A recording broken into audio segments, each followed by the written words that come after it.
Welcome back to the channel, everyone. If you love intense romance, powerful drama, and stories where love rises from the most unexpected places, you're in the right place. Today's story is about a ruthless CEO who never believed in love until he fell for the one woman who hated him. Before we dive in, make sure you like this video, subscribe if you're new, and turn on notifications so you never miss a story. And tell me in the comments where are you watching from? Now let's begin.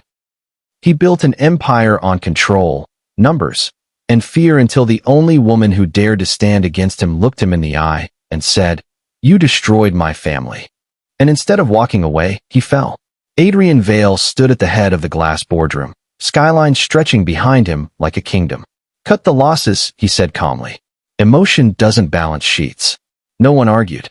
Minutes later, another factory closure was approved. Across the city, Liana Moreau stood in a cramped legal clinic, sleeves rolled up, voice raised. "You can't evict them. There are 3 children in that apartment." Her passion filled the room the way Adrian's silence filled his. That evening, she stormed into Vale Industries' shareholder meeting, clutching documents. "You shut down the Port Arden plant without severance," she called out. The room stiffened. Adrian's eyes met hers. She didn't look away. "My father worked there for 27 years, she continued. "He died 3 weeks after you closed it." A crack, small but real, shifted in Adrian's chest. Security approached, but he lifted a hand. Let her speak. Their first exchange wasn't romantic. It was war. And yet something electric passed between them, something neither control nor anger could suppress. "Have you ever hated someone before truly knowing them? Tell me below." The room emptied slowly, tension hanging thick. "You think I personally destroyed your father?" Adrian asked once they were alone. "You signed the closure," Liana replied. "So yes." Her voice trembled not from fear, but restraint. He noticed. "Businesses collapse," he said quietly. "I prevented larger losses. My father wasn't a number." Silence. The words landed heavier than any accusation. She stepped closer. He kept saying, "They don't see people, only numbers." For the first time in years, Adrian felt accused by something deeper than law. "I didn't know," he said. "That's the problem." Her eyes burned not just with anger, but grief. And suddenly the ruthless CEO felt seen. Not admired. Seen. It unsettled him. "You're filing a lawsuit," he stated. "Yes. You won't win." "Maybe not," she said softly. "But you'll have to look at what you did." She walked away. Adrian didn't stop her. But he didn't forget the tremble in her voice, or the way she stood like she had nothing left to lose. Adrian told himself she was a distraction. He buried himself in meetings, mergers, acquisitions. Still, every time someone said Port Arden, he saw her. Liana filed the lawsuit within the week. Media caught wind. Corporate greed versus grieving daughter. He could have settled quietly. He didn't. Not because he wanted to crush her. Because he wanted to understand her. In court mediation, she refused to sit. "I'm not negotiating my father's worth," she said. "You're negotiating compensation," Adrian replied coolly. "My father can't be compensated." The room fell silent. Their lawyers argued, but their eyes never left each other. At night, Adrian replayed her words. At night, Liana replayed his silence. They both denied the pull. But hatred, when mixed with proximity, becomes something dangerously close to intimacy. A corporate retreat turned legal mediation forced them to travel to the same coastal resort. A storm rolled in. Flights grounded. Power flickered. They were stranded overnight. Candles replaced electricity. For the first time, there were no lawyers. No press. Just wind and rain. "You've never been poor," Liana said, staring out the window.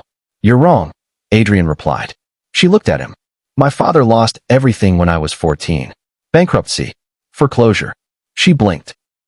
"He killed himself 2 years later." The storm outside quieted. "You built Vale to never feel that again," she whispered. "Yes. And you didn't care who you crushed along the way." His jaw tightened, but he didn't argue. Because it wasn't entirely untrue. Something softened between them. Not forgiveness, but understanding. They walked the abandoned Port Arden plant the next day. Rust clung to metal. Silence clung to memory. "My dad taught me to ride a bike in this parking lot," Liana said quietly. Adrian listened. Really listened. "I thought if I worked hard enough, I'd never lose control again," he admitted. "Control isn't the same as care." Her words weren't sharp now, just honest. He crouched, brushing dust from an old company plaque. I saw numbers, he said. Because faces hurt. She swallowed. I hated you because it was easier than grieving. They stood inches apart. Pain meeting pain. For the first time, neither felt alone in it. Adrian quietly reinstated compensation for displaced workers. No press. No headlines. Liana found out anyway. You did this? She asked. Yes. Why? Because you were right. The admission stunned her more than money ever could. They shared coffee at a quiet pier. He laughed unexpected, unguarded. You're less terrifying when you smile, she teased. You're less furious when you're not yelling. She nudged his arm. Electric. A moment lingered. A near kiss. They pulled back. Fear. Hope. Healing. Can love grow where anger once lived? What do you think? The headline hit at dawn. CEO manipulates activist to avoid lawsuit. Photos of them together. Speculation. Liana stormed into his office. Was I strategy to you? No. Then why didn't you tell me about the compensation before it leaked? I didn't want it public. Or you didn't want it tied to me? He exhaled sharply. You think I need you to fix my image? The words came out wrong. Cold. Sharp. Her face fell. I trusted you. Maybe that was your mistake. The second it left his mouth, he regretted it. But pride held him silent. She walked away. This time, he didn't lift a hand. And the silence hurt more than her anger ever had. Adrian stood alone in his penthouse. Empty again. He replayed every word. My father wasn't a number. He called a press conference. I failed, he admitted publicly. Vail Industries prioritized profit over people. Board members protested. He stepped down temporarily. Then he drove to Port Arden Cemetery. Liana stood there already. You didn't have to come, she said quietly. I did. Rain fell softly. I don't want to win, he told her. I want to be worthy. She searched his face. No arrogance. No defense. Just truth. You hurt me, she said. I know. And I still. She couldn't finish. He stepped closer, but didn't touch her. The choice hung between them. Pride or love. She closed the distance. Months later, Vail Industries reopened Port Arden under new policies. A scholarship fund bore her father's name. Adrian returned as CEO, but different. Listening. Changing. Liana stood beside him at the reopening ceremony. You look nervous, she whispered. I am. Good. It means you care. He smiled. After the speeches, they walked the factory floor together. You're still ruthless, she teased. Only in negotiations. And with me? He stepped closer. With you, I surrender. This time, she kissed him. Not as an activist. Not as an enemy. But as the woman who once hated him and found love where she least expected it. Because sometimes the heart falls where pride once stood.